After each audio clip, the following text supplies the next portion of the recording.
Hey, my name is Enda Murray, and I'm the director of the Australian Irish Film Festival. I'm delighted to be joined tonight by Hazel Doupe, who plays the lead role of Kathleen in Kathleen is Here. Hazel, you're very welcome to Australia. Thank you. Feel very welcomed to Australia. Hey, Hazel, you're no stranger to Australian audiences with the Irish Film Festival at this stage because we featured Float Like a Butterfly in 2018 and You Are Not My Mother in 2022, and we did a Q&A for You Are Not My Mother. So firstly, I just wanted to say, yeah, You Are Not My Mother, and now Kathleen is Here. So many scary movies. Have you have you not got a rom-com Do coming they sound up? scary? I mean, yeah, I definitely have always had a graph for the psychological side of film and television. I think it's what I've done most of my life. I've always had a huge interest in psychology of people. It's why I do what I do. It's the spark. Um, so yeah, I'm really proud to be bringing back another film for you this year. Kathleen, I'm very proud of Kathleen is Here. Brilliant, yeah, and congratulations. It's a fine piece of work. So, can you tell us a little bit about how the film came about? You're directed by Eva Berthesel, who has a long track record in front of the camera. But tell us how the film came about.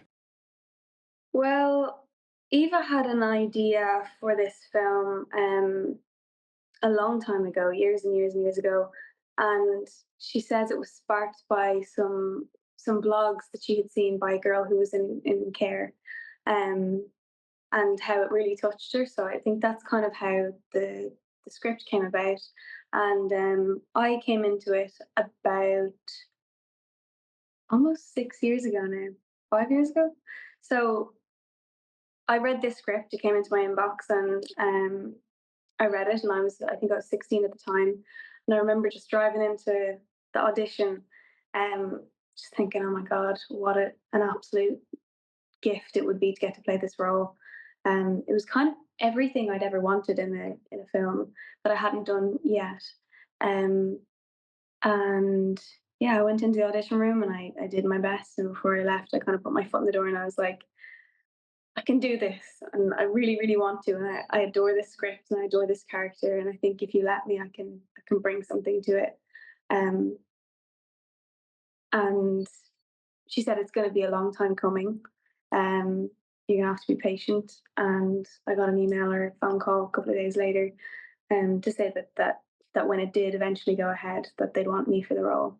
And then we did a short film a couple of years later, um, where I kind of got to sink my teeth into her for a little bit. Um, I think that short film was shot over about 3 days. But I had read the script years previous, so it was like she was already in my bones. And then by the time the short had its life around festivals and everything, and we moved on to the feature film, it was like I felt like I could do it in my sleep. It was just like that character was so it had seeped into me. It was like marinating inside me for so long. Um, yeah, and What was it like working with Eva? I saw some interviews where you and Eva were talking, and it seemed like her acting experience was very very useful when it came to doing some of the more intense scenes. I mean, Eva's just like an unbelievable creative partner and director, and like she was the leader obviously of this whole thing. The script was her baby and she was directing it and it was her debut. um and somehow she managed to balance all of that while being like not overly precious with anything, and also um so like loyal and diligent to what she created in the first place. It was just like genuine magic to watch. She's an unbeatable force. So she has it was something I kind of clocked on to a couple of weeks in, maybe 2 weeks in, I started to realize that every time she'd go to somebody else on in the cast who was performing or yeah, doing a scene, um, she would kind of she'd alter the way she was directing them. I don't know if that's like a common thing to do, but it's certainly not something I've experienced a whole lot, and it's so subtle and so um, just genius the way she does it. She's such a great observer of people, and she doesn't she's not heavy-handed with anything. She just gives you the exact right amount of information for you to be able to take it and run with it and be inspired at the same time. So like it's a very fine balance, I think, and it just speaks so much to her incredible capabilities as a director for her debut film to be able to do that. And she's one of my favorite people I've ever worked with for sure. Great. Hey, so the film, it covers a lot of quite intense emotional territory. What were the challenges you faced in playing this character? I suppose with every film or television show like this, where the subject matter is really specific and intense and very sensitive. The biggest challenge is always wanting to get it right, especially when that's not your lived experience. And we spoke to some incredible people who basically help people on the margins of society in this one particular group called Heal in County Derry. Um, and they were able to give us some insight into what it might be like. And um, I did a lot of research online and followed my own sets of people who were doing blogs who had been in and out of care or who were aging out of care. And so, yeah, the biggest challenge was definitely just trying to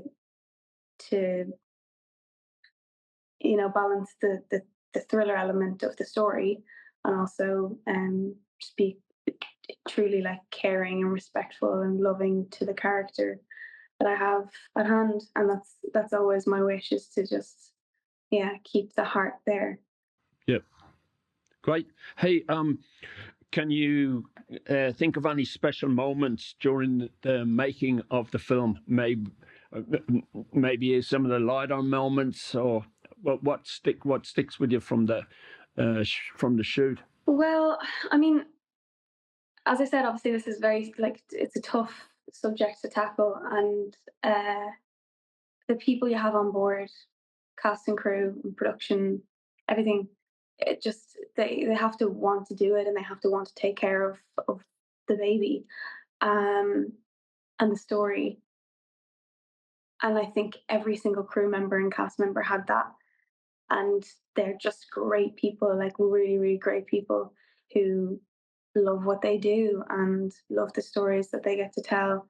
um and I genuinely felt like every single day was such a treat. I felt sad going home. I mean, happy that we'd like smashed another day, and it felt like, but it felt like such light work because everyone was so in it and like really cared, which was not what I expected from this job. Not that I didn't think people would care, but I didn't expect it to be like a really like formative, um, familial thing for me, which it ended up really being. And speaking of family, like my brother worked in the crew, and it was the first job that we got to spend like 4 weeks on the trot together.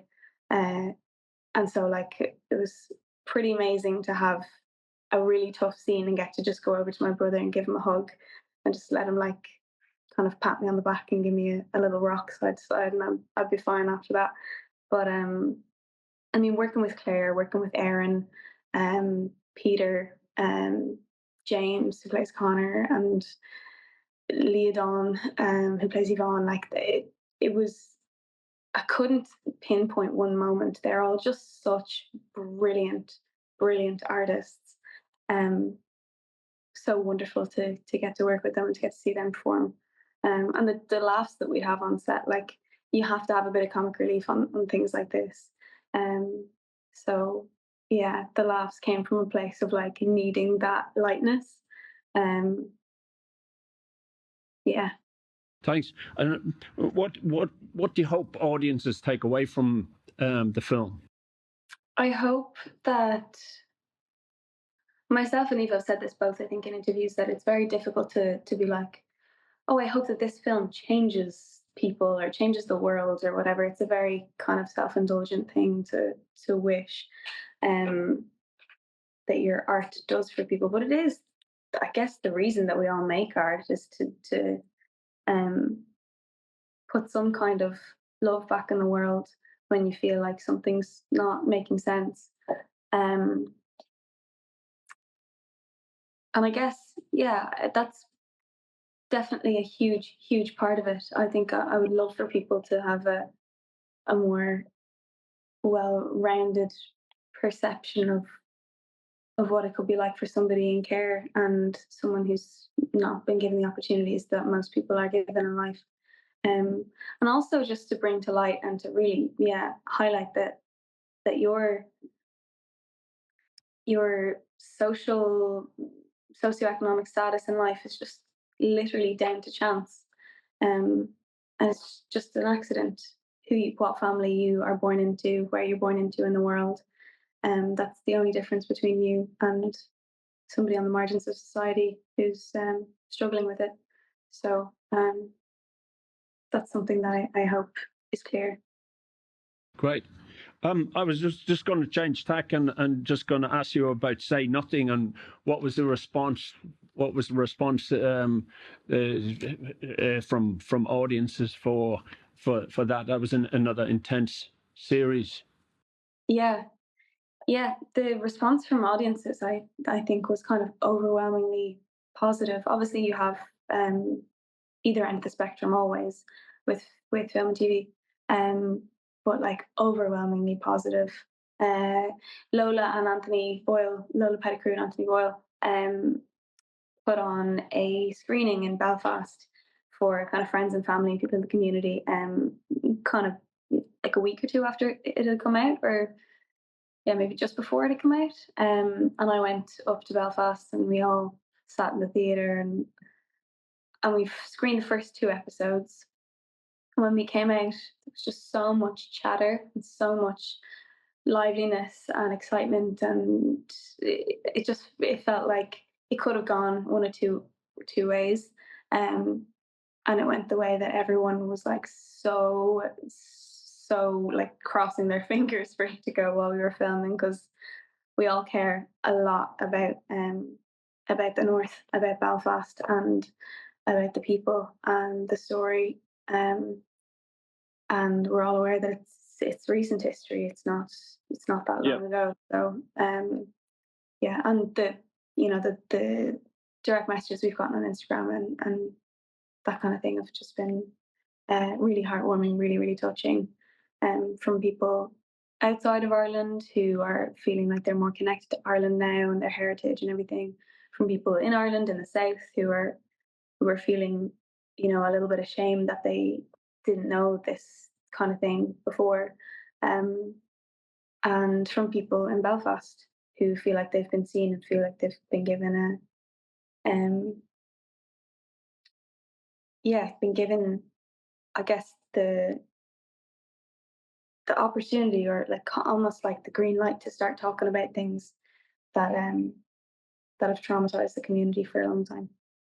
Yeah. Hey, so next question: what projects have you got in the pipeline? Is there anything you can tell us about that's coming up? Yeah. What have I got going on? I finished season 2 of a show just the end of last year, which should be coming out in the US soon. It's called Sanctuary.